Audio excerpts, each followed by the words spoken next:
communities, and in particular, really getting around the movement that the Black Lives, Black Lungs movement has been a part of for a number of years. So really excited about the guests that we have today. I'm going to just say their names, but we'll leave space for them to introduce themselves. But all of that can't happen without recognizing the organizations and the people behind bringing this panel to life, which is the Friends of Prevention Coalition in the city of Richmond, as well as the Richmond City Health District, in particular, their Free from Tobacco programming. And so today we have panelists, Lincoln Mundy, who's going to introduce himself as the filmmaker for Black Lives and Black Lungs. And then we have James Braxton, a man that wears many, many hats, but the one that he has on today is the one located on his chest with VCU Health Systems with the Bridging the Gap program. So I'm going to kind of pause right there and let them bring their voices into the conversation before I move into other pieces of our time together today. Thank you, Kim. Yes, really excited to be here with everyone. As Kim says, there's a lot going on. I'm excited to kind of stop watching the news and kind of dive in with you all about our community and what we've been doing in regards to big tobacco's infiltration of our community. My name is Lincoln Mundy. I use he, him pronouns, and I design campaigns and visuals and strategy really focused on young people's health and rights. By day at an organization called Advocates for Youth based in DC, where I focus on LGBTQ health and rights and our sex ed curriculum, and previously with Truth Initiative by producing this film, Black Lives, Black Lungs. So I'm excited. I've worked with James in the past and other programs in Richmond, so it feels like a full circle moment, and I'm excited to talk with you all today.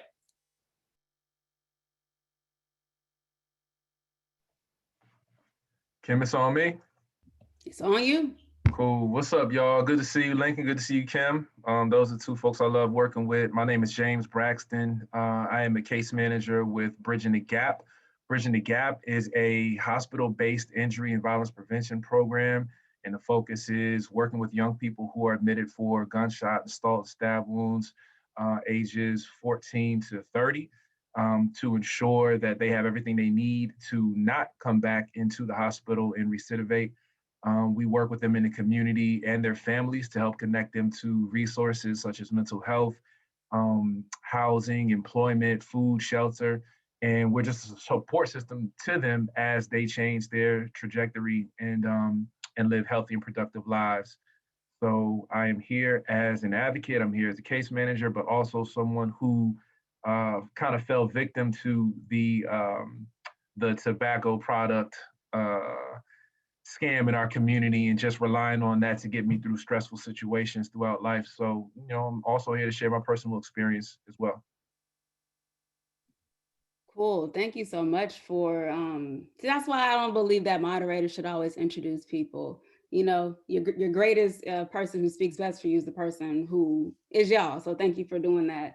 So I'm excited about the conversation around Black Lives, Black Lungs. And I'll just say prior to transitioning into the role that I am in now, I was working directly with young people who had court involvement.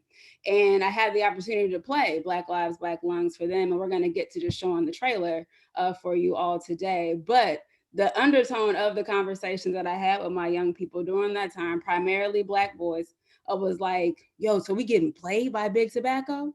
Yeah, boo, like you getting played to be smoking the menthols that are all in your community, the Black and Miles that you get, you know, are legally able to receive. And so I'm excited about what the conversation is going to go. Really want to hear from people who are joining us live. So we welcome you to ask questions utilizing the chat box. We have a set of questions that we'll definitely kind of throw in there, but it is important to be able to lift your voices into this as well. So if you have questions, we invite you to drop those in the chat box throughout our time together. So what I'm gonna do is set us up to just watch the short trailer for Black Lives, Black Lungs, but really wanna encourage people to watch the full documentary, which is about like 10 minutes or so, if I'm not mistaken. Oh, 6? Get the gun. 15, I feel like it lasted long. 15. I'm about to say, yeah. I was like, I feel like it lasted more than that. But it's a short documentary, but we're only gonna watch the minute and some change trailer. So let me get that set up for us.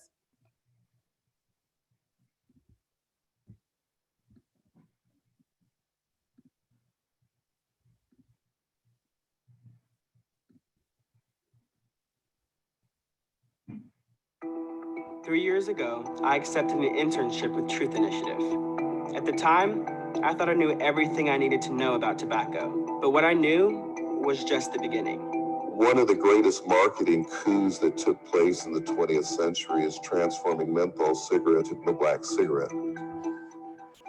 During my time with Truth Initiative, I read dozens of research articles and stacks of internal documents directly from tobacco industry files. The tobacco industry strategically and successfully infiltrated my community. And while it's true that they targeted many groups, the targeting of the Black community has been uniquely damaging. So it was good to see Black people in the ads and to see that there were Black models and that people saw that and they were very much attracted to that. It was sort of a double-edged sword. They do target everybody, but when they target us, we die disproportionately from it. We know the facts. We have the scientific knowledge that tells us that we die in larger numbers. Tobacco-related diseases are still the #1 cause of death in the African-American community. 47,000 African Americans a year die as a result of tobacco-related diseases. Somewhere in the neighborhood of 90% of all African American civil, religious, political, social organizations take money from the tobacco industry. Behind the scenes, there were negotiations between the leaders of these organizations and tobacco companies. Because there's money tied to it. And money makes things happen. Because of who we are, our lives are constantly at threat. Black Lives Matter, hands up, don't shoot. I can't breathe. I think we're all answering the same question. What is the worth of a Black body in the United States of America?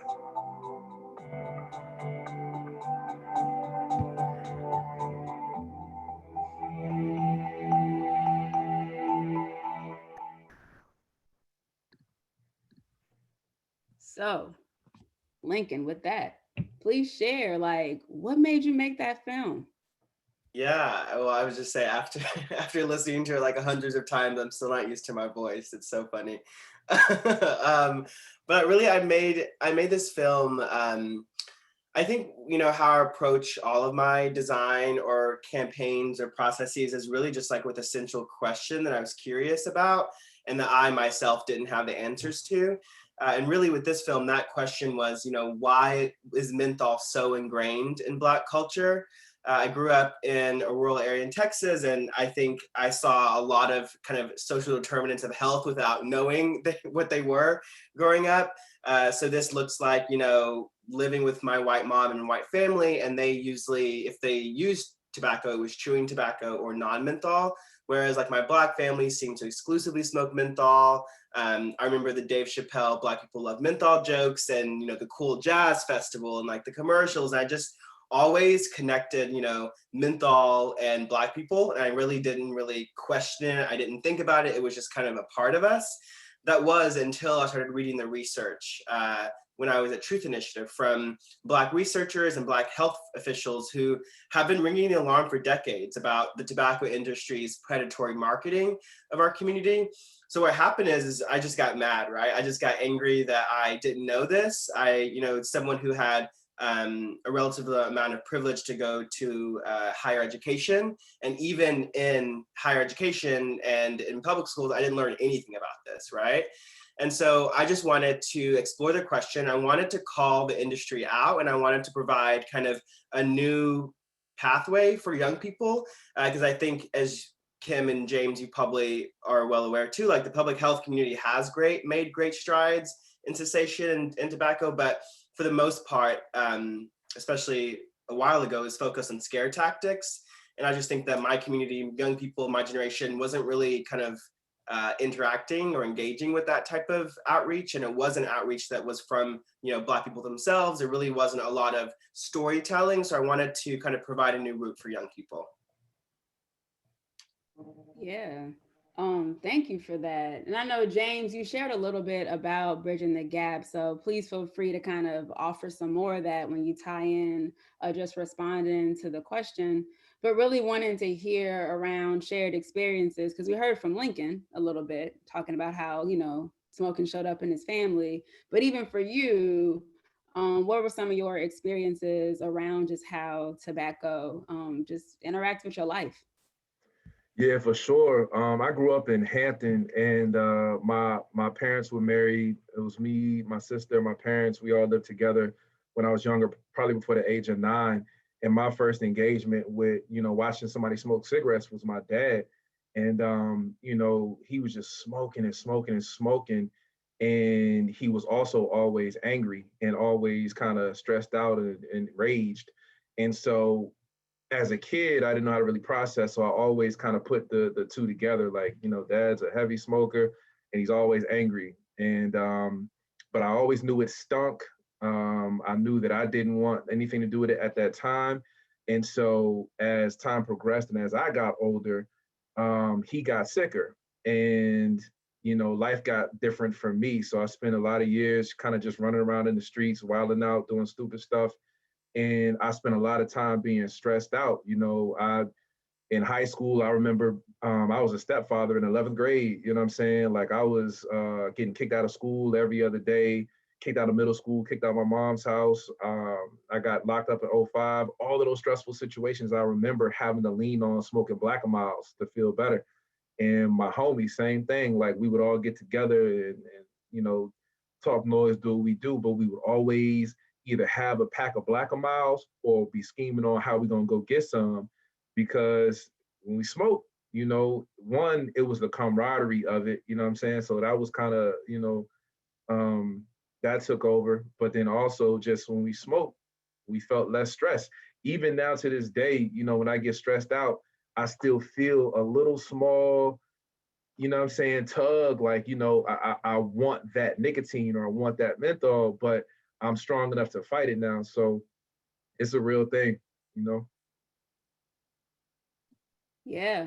And Lincoln, just thinking about how you were able to share just the differences in your family of how tobacco just showed up in your life, and just really wondering if you can speak a little bit further to when you think about your Black family and primarily use of menthols, and your white family and chewing tobacco, just really kind of speak a bit deeper to how that was showing up and what that felt like to experience. Because I'm sure you're not alone in seeing how the differences play out.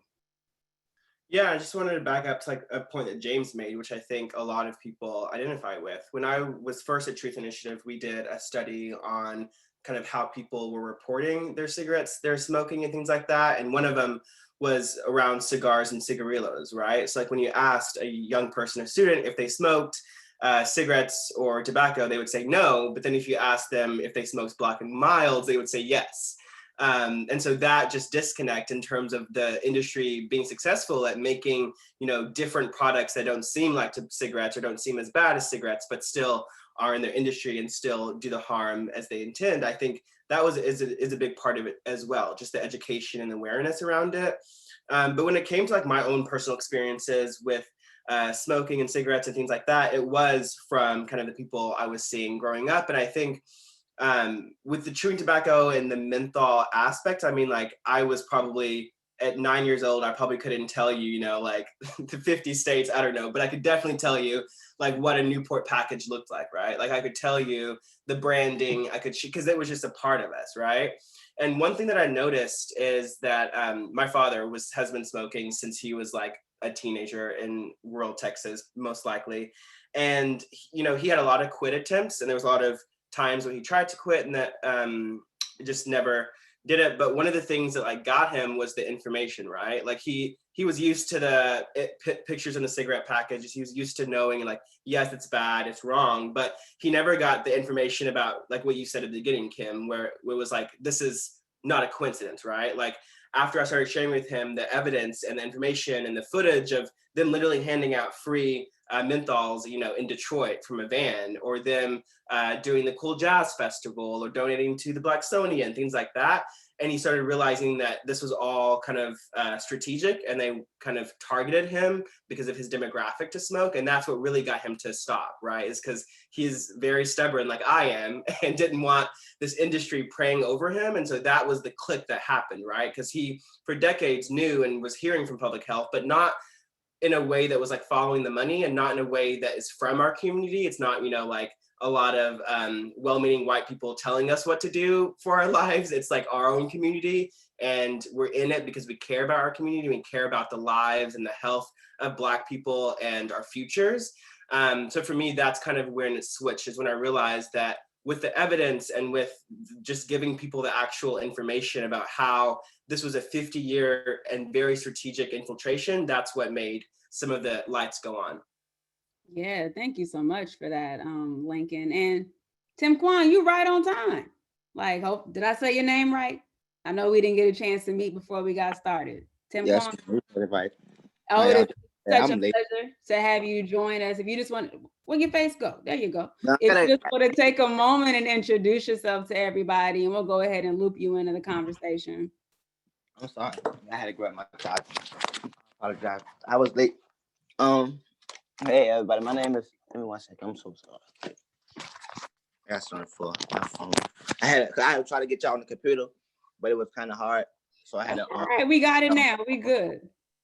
But hi everybody. My name is Tim Kwan Lewis, and I was late, but yeah, I'm excited to be here. We are happy to I have don't know you. what y'all wanna. I mean, Yeah, so I know you're a participant. I know you have a James. So if you just want to share like who you're representing, even if that's just yourself, and even the story of how tobacco or even menthols, black and miles and stuff just show up in your life. Okay.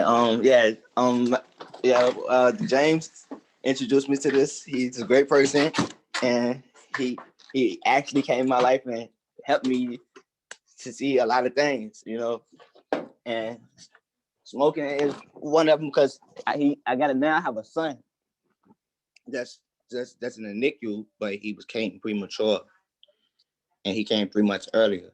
But now he's ready to come home because he's 11 pounds now, and that's like a blessing to me. So I feel like smoking is something that I gotta quit because I can't smoke around him. So ain't no point of trying to like sneak and smoke, smoke when he's not around or not like that. So I feel like it's time. It's about that time I need to stop smoking. And I used to smoke all the time. Like I've been smoking since I was 15. I am 24 now, and it's like it's hard. It's hard. Like believe me, it's real hard because I got a black and mild in the room right now, and I keep looking at it, and I be like, should I pick it up and hit that black and mild? But if I hit that black and mild, what's the point of me quit? What's the point of me trying to quit if I keep on picking it up and gonna hit it? So I'm not gonna pick it up. I'm gonna let it be, and I just want to put it right there. See how long I can stay away from it. Not to I just feel like I don't need this black and mild here no more. Let me throw it out the door. So I feel like that's why I put the black and mild right there to challenge myself to see if I'm not gonna pick it up and smoke it. And I just the day my first day actually started doing it, and I'm actually doing good at it because I'm not craving for a black and mild. I used to wake up want to smoke a black and mild, smoke my little weed, but I'm not doing none of that. I feel better that I ain't doing that. I actually feel a little something that I ain't wake up and smoke that black and mild this morning. You feel again, right? You're starting to feel, which like really helps me move into this next question. And I want to hear it from everyone around this, because we know we can't deny what the impact of stress, trauma, depression, just mood, behavior, what that really has on Black and Brown communities when we think about systemic racism, even within the age of COVID right now. And really want to hear from you all, not really trying to give one singular answer, because we know there's no one answer that exists about like what can families do or what can individuals do or what can young people do to help manage or deal with stress better. Because one thing that I truly believe when we kind of talk about how to manage with stress is not teaching people how to cope with depression. And a lot of the stress that Black and Brown communities experience come from systemic oppressions. When we teach them how to cope with that, we really don't empower them. But there are things that folks can do. And one of those things we know we don't want them to do is lean towards menthols to deal with stress. So what are some of the ways that y'all help manage stress in your life without coping with oppression and systemic racism? Fire stress. I stress a lot. Like honestly, I pick up a black and mild and a cigarette and smoke every time I stress, and that's like literally every day, all day. That's how like I literally constantly can smoke about probably 20 some black miles a day. But that's because I do stress, and the way I'm gonna try to deal with my stress now is to leave that alone. It's the way I'm trying to deal with it now is I really didn't come up with something, but I'm gonna try to honestly because I got to come up with something because if I don't, it's gonna just make me go back for it. But the way I'm coming up with it now, I'm just gonna probably I'm trying to keep my mind focused on my son, like try to keep my mind focused on okay, I can't need to do that, can't do that around him, so I need to boom, don't ain't gonna even smoke that. I'm gonna go play the game. I probably go work out. I'm gonna go try to do something different. Probably gonna go run outside for. I know I can't run a lot now because I smoke so much, it ain't in me no more. And I used to do it, and I'm still young. So I'm gonna probably go jog a lot now. Go take my dog out, go jog, go take her for a jog. I'm trying to keep my mind off things that I used to do to make me want to smoke. Like things when I come to stress problems, I'm not gonna just go pick up a black man. I'm trying to think about other things to around it. If I won't stress on it no more. I'm gonna try it. That's my way option. Just try to go. That's all you can do is try, and it's okay if you don't have all the answers. So like Lincoln and James, what are some things that you might be able to offer? Yeah, so I really try to focus kind of, there's a lot to be said in this space about kind of the blame game, and that's never been my game in terms of focus on the individual. I think there's a lot of things that not only us we can do as an individuals, but like state and systems can do to support health and wellness. And like, we need mental health counselors in schools, not police officers. We need a lot more funds and resources for our communities to actually process the systemic and the everyday racism and trauma that just kind of impacts us all. And me personally, though, on an individual level, when I'm stressed, I usually try to kind of go off screen. So that could be like reading or like cooking something up in the kitchen, just something that gets me off of like a timeline, because that's usually what happens is when I stress, I just like tend to just doom scroll, especially right now on Twitter or Instagram. So I just usually try to get outside, have some water, and try to have some offline time. For me, I had to start managing the stress in my life, what I was allowing to stress me out, and I had to really change a lot of things.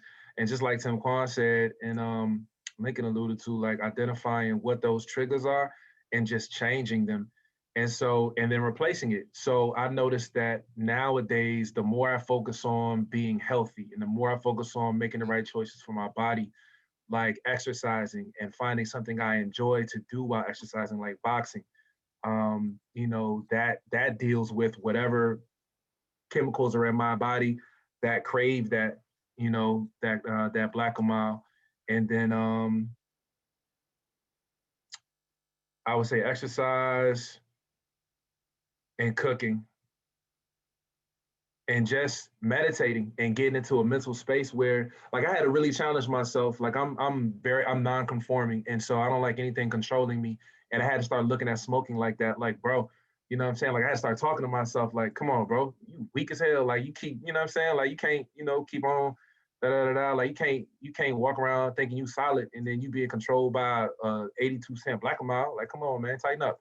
So I had to really like get on myself, and that's been helpful.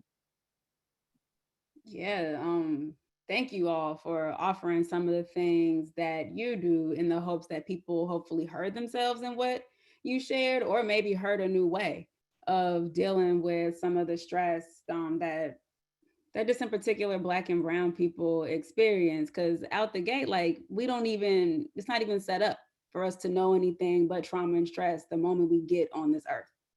And so from birth, we're really trying to figure out how to navigate it, how to reach beyond it, and ultimately how to get to this place of thriving where stress and trauma does not consume who we are and the time that we have here together. So my next question that I want to throw out there really has to do with big tobacco, and really want to hear from you all around like what are some of the conditions that you feel continue to allow big tobacco to intentionally target Black and brown communities, in particular Black and brown youth? So like what is really allowing big tobacco to get at our young people like no other communities? Well, I think it's been it's been a long time in practice. Again, my film shows that the tobacco industry, was one of the first industries to hire Black people as models and as executives. So it was a double-edged sword, because at the same time, when people weren't getting opportunities, the tobacco industry saw the Black people as like a future profit. So they're very strategic and smart. So in my mind, it's their kind of affinity with our community. So that means, the Congressional Black Caucus Foundation takes money from the tobacco industry. We have the Thurgood Marshall Fund that has money from the tobacco industry. The Blacksonian in DC is funded partially from the tobacco industry. So I think just throughout our kind of Black culture and kind of society and relationships, the tobacco industry is right there, right? Jewel just hired last year, the former head of the NAACP in Ben Jealous. They have a former Obama official in Chakra Burgess. Like, they have very specific strategic Black spokespeople that are out on robocalls like Al Sharpton, or going to Black churches in the coast to say that menthol bans are inherently racist. Even though we know that they're misleading the public, right? When we're talking about menthol bans, it's on the point of sale. So that means that a retailer, a shop owner selling menthol, that's where the penalty lies, not an individual carrying menthol. But the tobacco industry has their Black spokespeople and their op-eds and their industry officials that want people to be kind of use the valid fear that we have around police brutality and around our lives to say that menthol bans would increase police surveillance of Black communities. And they're using a lot of misleading messages and marketing and PR opportunities to do that. So to answer your question, I think it's a lot of Black spokespeople and Black organizations and institutions that have not adequately called out or divested from the tobacco industry, while at the same time knowing the caveats that a lot of our things are underfunded, right? In my film, I point out scholarships and HBCUs, and at no point in time am I saying these institutes are bad or that these actors are bad. I'm just saying we should question, at the same time we were talking about police brutality from the Congressional Black Caucus Foundation, we're talking about, defunding and different things. At the same time, how can we be saying that at the same time if you're taking large amounts of money from the tobacco industry in order to have favorable outcomes when it comes to menthol bans, right? So just the question of who we're in bed with as a community. And again, I'm not the first one to ask this question. Dr. Valerie Gerger, who is profiled in my film, was one of the first researchers to outline the relationships and the ties that Black sororities and Black institutions like NAACP had with the tobacco industry until only recently with the NAACP. So I think it's decades of the tobacco industry making themselves favorable to our community. That's why they still have access to our community. And at the same time, not a lot of people know, right? Like, they're very, very strategic. They're very, very smart. And their whole goal right now is for the public and for politicians to view cigarettes and tobacco as completely separate from e-cigarettes, right? So like, as everyone's getting awareness and like, yes, smoking is bad, we've collectively started saying that for the past 20 years, even though the Surgeon General identified it probably in the 90s. But now we're saying, okay, smoking is bad, and we're not big fans of cigarettes. So now, while we're doing that, they're focused on increasing their profit on e-cigarettes and making the public feel that like they're separate. So a lot of money, a lot of marketing, the same old thing. A lot of bad actors who are saying that they're part of our community at the same time selling us out. I mean, what I think one of the things that I heard from you that stood out was one of the contributing factors is you got Black faces in front, right? They may not be the one funding, but the people with the deep pockets have found the Black faces to then sell and infiltrate within Black community. So just hearing from James and Tim Kwan, when you think about like how is big tobacco still like permitted to intentionally target Black and brown communities, think about how it showed up in your own community with your corner stores. Like, we all know the ones that will sell to kids and which ones won't. We all know like how much we got to give somebody to go in and get a single, even though they shouldn't be selling singles. But even when you think about like how tobacco is showing up in your community, in particular, menthol products, what has those experiences been like for you?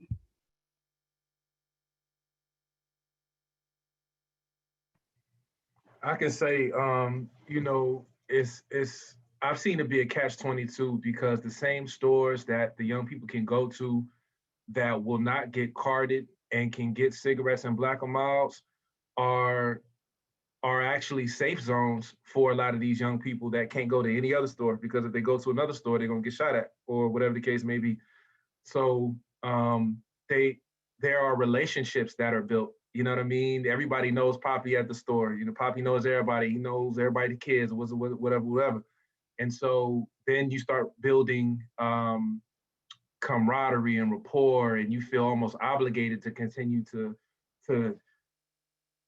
purchase from them and continue on that habit. And so I think there has to be a culture shift. Like our culture itself promotes it, and we don't have enough knowledge or information of self to combat what's happening to us. And so I think just that disconnect of knowledge and us understanding what's happening around us and to us is damaging. Yeah, and it's almost like not just purchase from some of these stores, but we end up seeing community protect a lot of these stores, right? And a lot of these corner stores that are doing some things.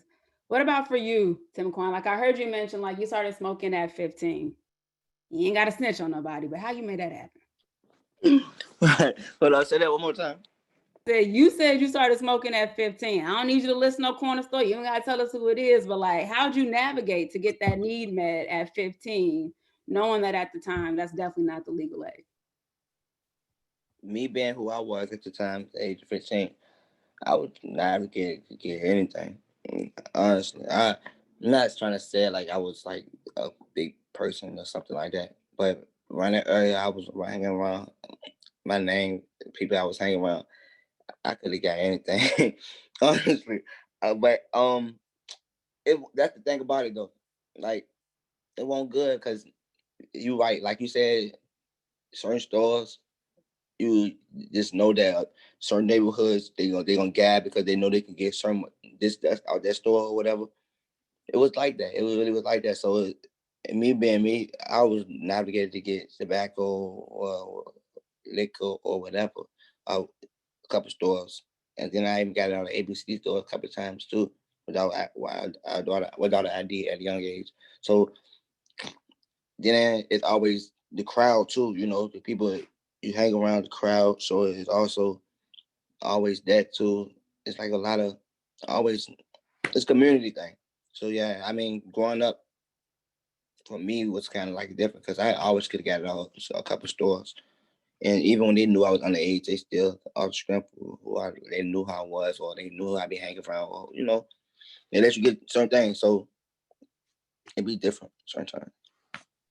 Yeah, every situation is different, every community is different, but one thing is consistent, and that's big tobacco Mm-hmm. intentionally like targeting and marketing towards young Black folks and young brown Yeah, folks in certain communities. my bad for cutting you off. No, you good. Go ahead. It definitely is. It was definitely attention to all the young Black folks though. You definitely, if you young and Black, you definitely gonna get. You don't have to. They don't care about your age for real. For real, they gonna let you bag just because they know you bringing money to them. So at the age you can be 13, 12, and still get tobacco out the store, certain stores around the way. As long as you got the money, you can get it. It was just like that. Yeah. Yeah, Lincoln, you kind of spoke a little bit to this, but I wonder if you can just offer clarity for folks who are watching with us live today, but those who will also watch later on, is when we talk about tobacco in the context of like Black folks, we really got to lift up what menthols mean, right? Yes. And so if you can just kind of clearly just kind of share for folks the menthol products, and then definitely that association with things like cigarillos and black and miles, because that's really what we're getting Yes. at. Yeah, of course. So this is something that a lot of people aren't aware of or gets mischaracterized. So menthol cigarettes, it's just a flavoring. So menthol, what characterizes a menthol cigarette versus what you would consider a non-menthol cigarette is just the menthol additive. And the menthol additive is something they add into the cigarette. And for menthol, like when you're brushing your teeth, when you have gum, it's a minty kind of fresh breath taste and feel, and that actually masks the harshness of the tobacco. So if you can have a tobacco cigarette A that's non-menthol, when you're smoking it, it's kind of, if you're a first time smoker, it's kind of rough on your throat. You might not like it as much, but if you pick up a menthol cigarette, the flavor makes it minty. It makes it easier to pick up and harder to put down. And all the public health research shows that menthol smokers, it's harder for them to quit because it's easier for them to pick up the cigarette because they don't have the harshness on their throat. So when the tobacco industry knew that menthol was this kind of accelerant in terms of getting people hooked faster because they don't have the harshness of the tobacco, they kind of put everything they had to make menthol a black cigarette. So menthol started being cheaper in our neighborhoods. Menthol cigarettes are cheaper than non-menthol cigarettes. They started having more coupons on menthol cigarettes, and they started putting menthol cigarettes in advertising much more in Black populated neighborhoods. They would have what we call ethnic field trips, where in the tobacco industry documents, they subject line of an ethnic field trip in Bed-Stuy. They would go out and they would look at what Black people are watching, what they're wearing, what they're listening to, who they're talking to, what they buy, and then go back to their boardroom and figure out how to regurgitate their Black culture back to them in the form of menthol ads. So from the early 50s, 60s, menthol was already kind of dumped in our community, right? They had already identified that this menthol product was cheaper, it was easier to make, and it was easier to get people hooked on. So they pushed it into the community they thought, had the least protection, had the least people watching, and that was our community, Black people. So all in all, menthol, again, is a flavor. So the most interesting thing is that when we're talking about flavor bans, right, there's been a lot of local efforts to ban flavors, like in San Francisco and New York. Flavors like cherry and bubblegum and cotton candy and cigarillos and vapes that we know attract young people more. Those are the same flavors as menthol. It's the same thing. But what happens is that politically, menthol's created this like new entire beast. And so the industry wants you to think that menthol is a separate entity that's not like cherry or not like bubblegum. But in fact, again, menthol is just an additive. So a menthol cigarette is not that much different from a regular cigarette with just the menthol additive. And what happens is, and this is where I'll finish, is that around the 50s, African-American smokers who reported smoking menthol, it was around 3 out of 10, right? So like around 30% of African-American smokers who smoked said they smoked menthol. 40 years later, after ads and political wins and, Pumping Jet and Ebony and Black Life and all these Black publications with misleading ads, now the number is nearly 8 and 10. So nearly 80% of African-American smokers who smoke menthol, compared to 20%, around 29% for their white smokers. So the evidence is there in that menthol started with just kind of lay of the land. They attacked our community and infiltrated us. And now that's where we're the present, where again, nearly 80% of African-American smokers who smoke menthol, they smoke menthol. And when you look at menthol being easy to pick up, that's why there's a disproportionate amount of tobacco-related illness and disease in Black communities than white communities. So even though we're not smoking cigarettes at drastically higher rates than our white peers, we are smoking menthols in higher rates than our peers, which presents the disproportionate health effects that we're currently plagued by. So if I'm understanding it correctly, like every other additive has been banned. Correct, like cherry, correct. Because menthol is primarily smoked by. Correct. So in 2009, there was the Family Tobacco Prevention Act that Obama signed. And in that act, that's when cherry was banned, bubblegum was banned, all these flavors like Jolly Rancher, all these flavors that you saw, all those flavors were banned. And menthol was included in the act in 2009. But the tobacco industry spent millions in robocalls and ads. They had their Friends of the Congressional Black Caucus Foundation. They had Al Sharpton. They had other Black people who'd said that banning menthol was racist. And so menthol was then removed from the ban. So now menthol is actually the only legal flavor additive in cigarettes today. So we cared about the children, we just didn't care about the Black children. Yeah, we hear that a lot and see that a lot. So really wanting to hear from James, Tim Quan, and you, Lincoln, if you want to chime in. But curious to know if y'all what kind of trends are you seeing in the community in terms of use of menthol cigarette products by young Black and brown folk, or like, you know, youth and young adults? What trends are you seeing? Increasing use, decreasing use, a change to a different substance? Have we seen the impacts of the law here in Virginia with raising, you know, the smoking age to 21? Like, what are y'all seeing?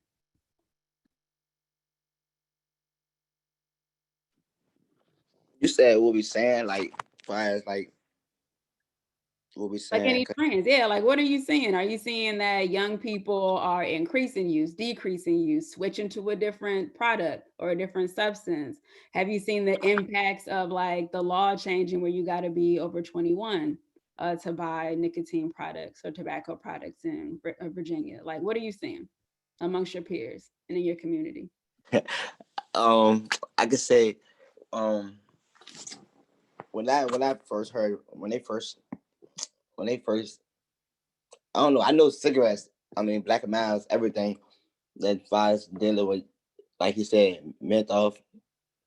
Like it got if it got like, cause they do got Camel cigarettes without menthol in it and stuff like that, and Newport without non-menthol. But the ones that got menthol in it, like you said, though, it is addicting. And the ones that I see that the young ones that wasn't smoking, that was playing football when I was young, like when I was growing up, and we used to look at like just like when it was always somebody looking over us. When you know when you young, you got somebody else looking over you and making you smoking tobacco and stuff, and they trying to tell you, nah, don't do that. That's I was doing that. I could look at the ones that won't smoke the tobacco and stuff now. I mean, that won't smoke the tobacco and stuff as I was coming up, and I was trying to tell them, don't do what we do. Don't smoke the tobacco. Don't do it. And I couldn't. I wasn't even old enough to smoke it, but I was doing it, And I just tell them, no, don't do it. And now they doing it, and I see that it's really addictive. And most people that I see, is, like you said, is Black people, young Black people with the tobacco running around smoking Black and Miles and stuff, thinking they smoking blunts, you know, on Instagram smoking Black and Miles, inhaling like they inhaling some weed or something, you know.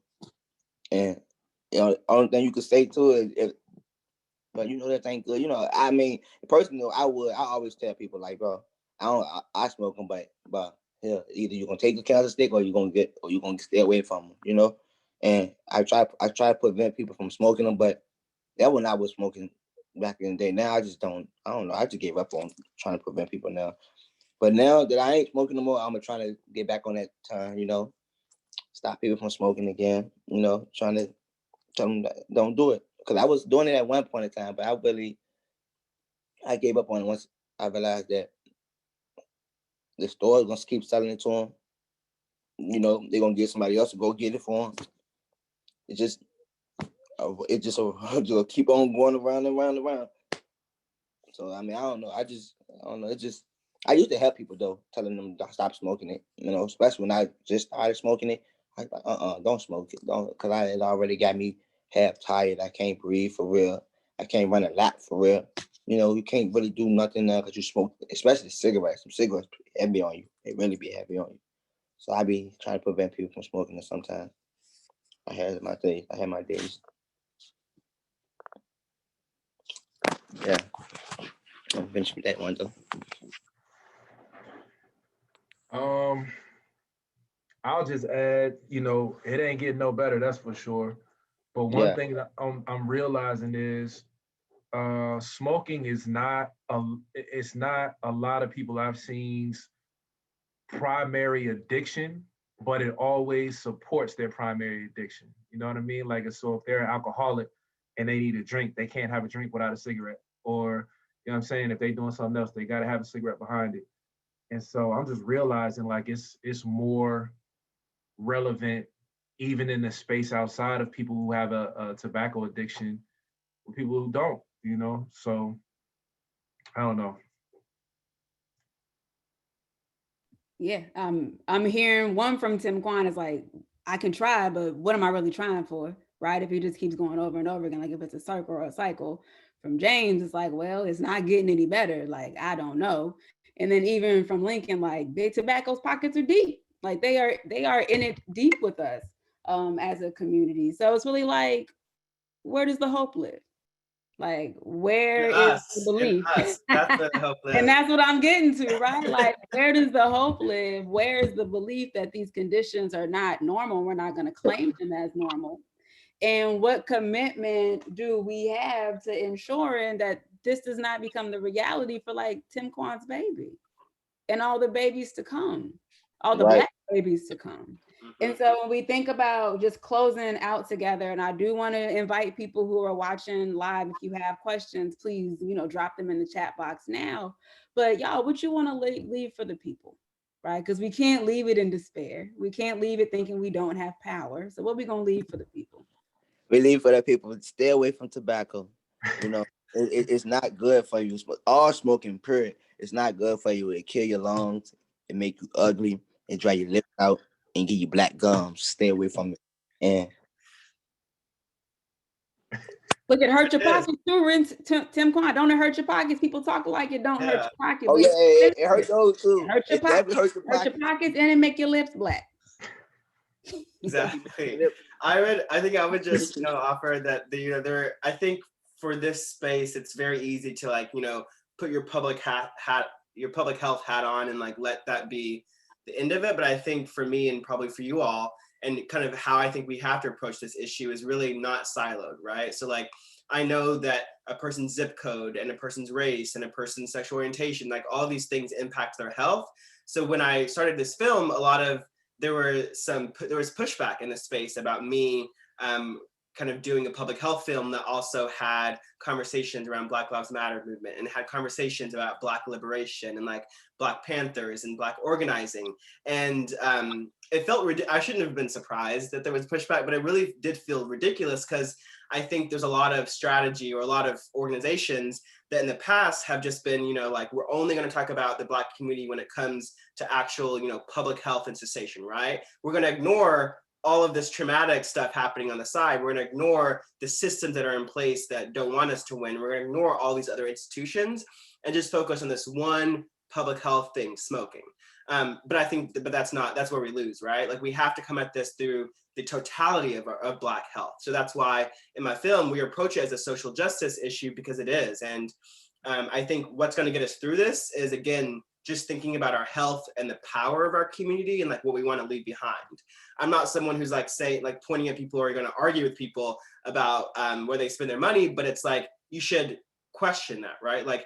Do you want to spend and give this industry money, which then in turn give them power to then go back and just harm our community? Or do we want to invest in Black-led organizations and Black-led companies and networks that can really hold us up in light and power and not in harm?